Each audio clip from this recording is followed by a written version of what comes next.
Hey everybody, and welcome to another deep dive. Today we're going deep on a topic that is always fascinating me. Underwater UFOs, You USOs. know what I find really interesting about this topic? What's that? Well, there are all these clusters of sightings, Oh yeah. in very specific locations, Yeah. like Tampico, Tampico, Mexico, yeah. yeah, Mexico, Yeah. and the Channel Islands off the coast of California. Makes you think. Huh? It does, it does. Why are those spots such hot spots for USOs? Right. Is it just random? Or is there something more deliberate going on? Yeah. We've got some really incredible sources today. Oh, yeah. We've got witness accounts, expert opinions, and even some really interesting physical evidence from the depths. We're going to be navigating some pretty choppy waters here today. We're talking declassified government videos to sonar readings that'll really leave you scratching your head. Oh, I'm excited. All right, so let's dive in. First up, something that's been making waves in the UFO community. Hmm. The jellyfish UFO video. Oh, yeah, I've heard of that. It was declassified. Was it really? Yeah. Wow. But the Pentagon is refusing to confirm or deny its authenticity. Classic. I know, right? This whole no-comment routine from the government is a recurring theme in UFO and USO research. It can be really frustrating, you know? It is. It is. Okay. It feeds right into those conspiracy theories and really doesn't do much for public trust. Right. Yeah. But there's actually more to this video than meets the eye. Investigative journalists Jeremy Corbell and George Knapp. Oh, I know those guys. Yeah. Yeah. They've been on this case. They have? And they've got an anonymous source Interesting. who claims that there's a longer version of this video that was confiscated. What? Yeah. Wow, what does the source say? Well, the source says that the object in the video didn't just go underwater near a sensitive military base. It actually stayed submerged for 17 minutes. 17 minutes. Yeah. Wow. That's not just a quick dip. That's practically a leisurely swim. Right. And then after 17 minutes, it takes off at an insane speed. The technology involved to do that is just mind-boggling. I know. It brings up this bigger question. Why are USOs so often seen going into and coming out of bodies of water? Right. Well, George Knapp, Yeah. he has this theory Oh, yeah. that maybe USOs are using the oceans as giant hiding spots. It makes sense, right? I Yeah. mean, Earth is mostly water. Yeah, it's like 70% water. Yeah.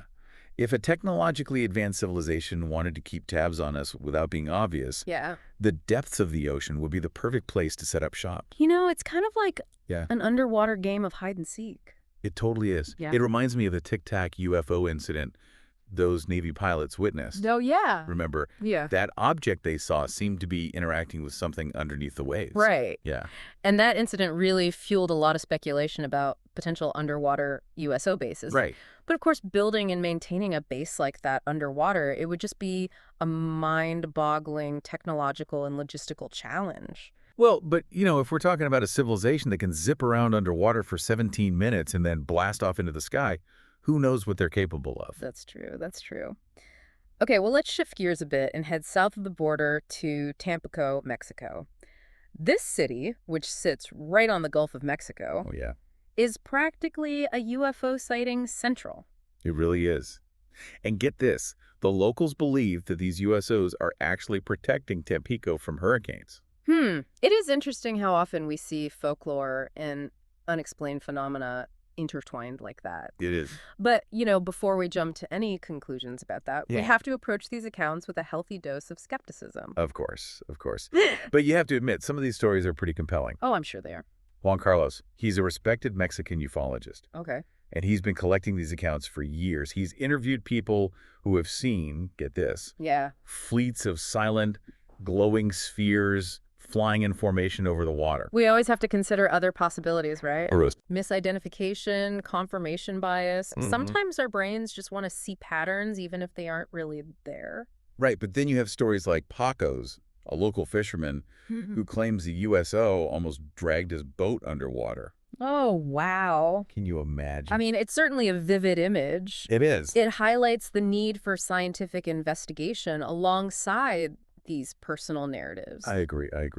So let's bring in some science. Amalia Avalos. Okay. She's a local meteorologist. Yeah. She actually has a more earthly explanation for Tampico's lack of hurricanes. What's that? She points to specific ocean currents that act as a natural barrier. Okay, that makes sense. Right. Yeah. But she also mentioned something else that's interesting. Oh. That the waters in the Gulf are highly magnetic because of all the minerals present. Could that be the connection? I was just thinking that. Yeah. Yeah. We know USOs are often associated with electromagnetic disturbances, Right. so maybe they're drawn to these magnetic hot spots. That's a good point. Yeah. In fact, Knapp and his colleague, Doug, they decided to test this theory. Did they really? They did, using a magnetometer Wow. in the same area where Paco had his close encounter. That's awesome. So what'd they find? Well, they got some readings that were really off the charts. No way. Big magnetic spikes. Yeah. But then there were Yeah. these strange negative readings. Negative readings. What does that even mean? That's the million-dollar question. Frank Kimbler, he's a geologist. Okay. He analyzed the data, Yeah. and he said that while magnetic sand or a sunken ship could explain some of the spikes, those negative readings were a total mystery. Wow. He even suggested they could indicate stationary cylindrical objects underwater. Whoa. Okay. So we're talking potential USO structures here. It's a possibility. That's huge. Oh, Are we saying the mineral composition of Tampico's waters could be attracting USOs? potentially. Maybe even as a source of fuel or energy. It's a bold hypothesis, Yeah. but the evidence is starting to point in that direction. That's fascinating. So we've got potential underwater bases, magnetic anomalies, Yeah. and stories that sound like they're straight out of a sci-fi movie. Yeah. This is blowing my mind. It really makes you question everything we think we know, doesn't it? Absolutely. Here's something I've been thinking about. Yeah. Okay, so we've been talking about Tampico, Right. but we also mentioned the Channel Islands Uh-huh. off the coast of California Right? as another USO hotspot. Could there be a connection? It's possible. Yeah. Yeah, if you look at the locations where a lot of this activity is, there are some interesting commonalities. Like what? Well, they tend to have a lot of geological activity, rich mineral deposits, Okay. and abundant water. It makes you wonder if maybe USOs are drawn to these places for a reason. So are we saying they might be harvesting energy from these locations? Or maybe they're using them as strategic outposts for some Yeah. grand, like, intergalactic plan? Who knows? The possibilities are really endless. Yeah, That's what I think makes this topic so captivating. absolutely. You know, we're dealing with a phenomenon that pushes the boundaries of physics, technology, and even our understanding of intelligence itself. It's like a crash course in how much we don't know Right. about our own planet, Totally. let alone what's out there in the universe. It is. It's pretty humbling when you think about it. I mean, think about it. The oceans are Earth's last great unexplored frontier. It's true. There could be entire ecosystems and Ugh. civilizations thriving down there Yeah. that we're completely oblivious to, Okay, my head is officially spinning. I bet. All right, let's get back to Tampico for a second. Those magnetic readings. Yeah. Are they definitive proof of a USO base? Well, they are interesting, Yeah. but I don't think we can jump to conclusions just yet. Right. You know, we have to rule out all other possible explanations. That's fair. That's fair. So what else could be causing those magnetic anomalies? Well, remember Frank Kimbler? Yeah, the geologist. Right, the geologist who looked at the data. Yeah. He said that large deposits of magnetic sand Mm. could create similar readings. Okay. Or maybe there's a sunken ship down there with a lot of metal, Right. you know, throwing things off. Makes sense. We need further geological surveys. Okay, but what about those negative spikes? Right. Even Kimbler seemed kind of stumped by those. Yeah, he's right to be cautious. Yeah. Negative magnetic readings are not something we typically encounter.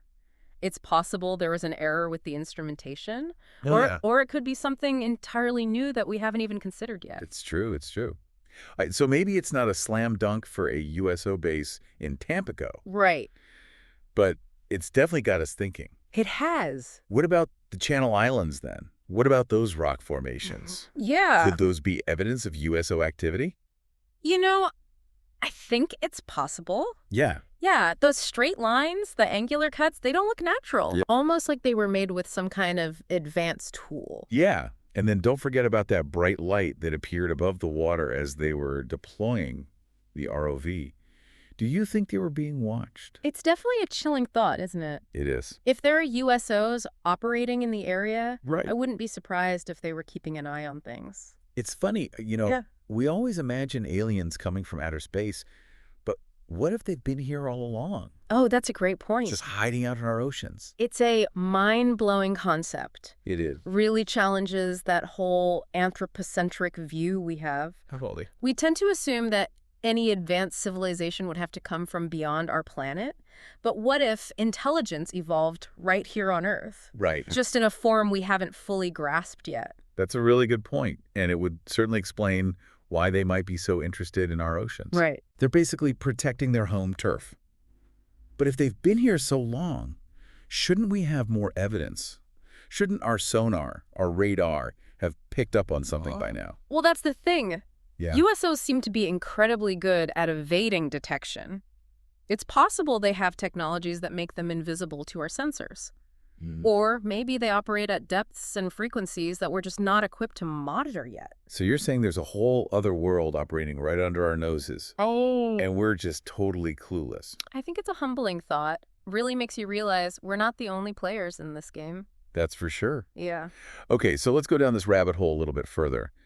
If USOs have been operating underwater for who knows how long, Yeah. what does that mean for our understanding of Earth's history and our place in the universe? I think that would be a complete paradigm shift. Yeah. We'd have to rewrite our history books, reevaluate our scientific theories, and really just reconsider our place in the grand scheme of things. Imagine the stories they could tell. They've probably witnessed the rise and fall of civilizations, Right. the evolution of species, maybe even the formation of continents. It's incredible to think about. The knowledge they possess I know. would be invaluable, I think. Absolutely. It could unlock answers to some of our biggest scientific mysteries and maybe even guide us towards a more sustainable future. That's amazing. Okay, so let's just say for a moment that USOs are real, Okay.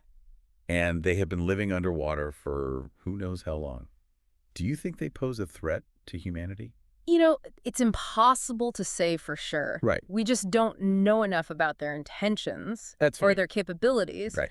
But it's worth noting, I think, Yeah. that despite all these sightings, there's no credible evidence of them ever harming humans. That's true. And in some cases, like in Tampico, people believe they're actually protecting us. That's right. That's right. So it's possible that they're benevolent observers. It's possible. Just watching us from a distance. Mm-hmm. Or maybe they have a more active role guiding our development in subtle ways. Maybe. But what if they're not so friendly? What if they're waiting for the right moment to, Yeah, I understand that concern. Yeah. But I don't think we can let fear and paranoia dictate our approach to this. We need to remain open-minded, curious, and willing to learn. You're right. You're right. Fear and ignorance never lead us anywhere good. Mhm. We need to approach this with a sense of scientific inquiry. Seek knowledge and understanding rather than giving in to fear. Who knows, maybe one day we'll actually get to communicate with these underwater beings That would be amazing. and learn from them. That would be a huge breakthrough, a turning point in human history. And you can bet the deep dive will be there to cover it. So we've gone pretty deep into the mysteries of USOs here. Yeah, we have. Explored some pretty wild theories. It's pretty wild stuff. And answered some truly mind-boggling evidence. Absolutely. But where do we go from here? What are the next steps in unraveling this whole underwater enigma? Well, I think the key is to keep gathering evidence. Yeah. Both the anecdotal accounts from witnesses Right. and the hard scientific data. We need more people like George Knapp, Yeah. Rory Kramer out there. Absolutely. People who aren't afraid to dive into the unknown Yeah. and approach this phenomenon with an open mind, but also with that scientific lens. Yeah, it's like we're piecing together this giant jigsaw puzzle, right? Yeah. And every new piece of information brings us closer to the bigger picture. Right. And speaking of information, we need more whistleblowers to come forward. Absolutely. Absolutely. Like that anonymous source who shared the jellyfish video. Right. The more information we have, the better equipped we are to understand what we're dealing with. I completely agree.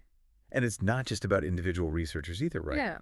We need more collaboration Yeah. between scientists, research institutions, and even government agencies. Yeah. It's time to break down those walls of secrecy and work together to solve this. This is global, this puzzle. I agree. Yeah. And technology has a huge role to play in all of this. We need to be investing in developing new tools and techniques to better detect and study these USOs. So like next-level sonar and radar systems, Exactly, yeah. underwater drones, Yeah. maybe even submersibles that can reach the deepest parts of the ocean. Imagine the discoveries that await us if we could truly explore those hidden depths. Oh, the things we would find. I'm getting chills just thinking about it. Right. I mean, we might find evidence of USO bases, ancient civilizations, maybe even entirely new life forms Wow. that have adapted to these really extreme environments. It really does feel like opening a door to a whole new world, a world that's been right here under our noses all along. It is. It is. But it's not just about the hardware, right? No. Don't we also need new ways of thinking about this phenomenon? Sure. Trying to explain USOs using our current understanding of physics feels like I know, right? trying to fit a square peg in a round hole. You're exactly right. You're exactly right. Yeah. We may need to completely rethink our assumptions about space, time, energy, maybe even consciousness itself. Wow. This is a challenge not just for science and technology, but for our entire worldview. That's a really good point. Okay. Okay, I gotta ask. Yeah. What's the one thing you want our listeners to take away from our deep dive today? Well, I want them to realize that we are on the verge of a really profound shift in our understanding of the universe and our place within it. Absolutely. The evidence for underwater UFOs, it's mounting. It is. And it's time to take this seriously. It's time to acknowledge the possibility that we are not alone, Yeah. that intelligence might exist in forms and in places we never even imagined, Absolutely. and that the answers to some of our biggest questions, they might be hidden beneath the waves. We've explored some really amazing possibilities today. We have. USO bases harnessing the power of our oceans. Yeah. The idea that these beings might have been watching us Right. for centuries, maybe even millennia. I mean, who knows? And if that's the case, it would completely rewrite everything we think we know about Earth's history. Exactly. Yeah. Our place in the universe and the very nature of intelligence itself. It's a lot to wrap your head around, but one thing's for sure, this is just the beginning of the story. Absolutely. There's so much more to uncover, and I'm excited to see where this journey takes us. Me too. And to all of our listeners out there, keep your eyes on the skies, And your mind's open. to the possibilities. Huh. Who knows what wonders might emerge from the depths? This has been The Deep Dive, signing off until next time.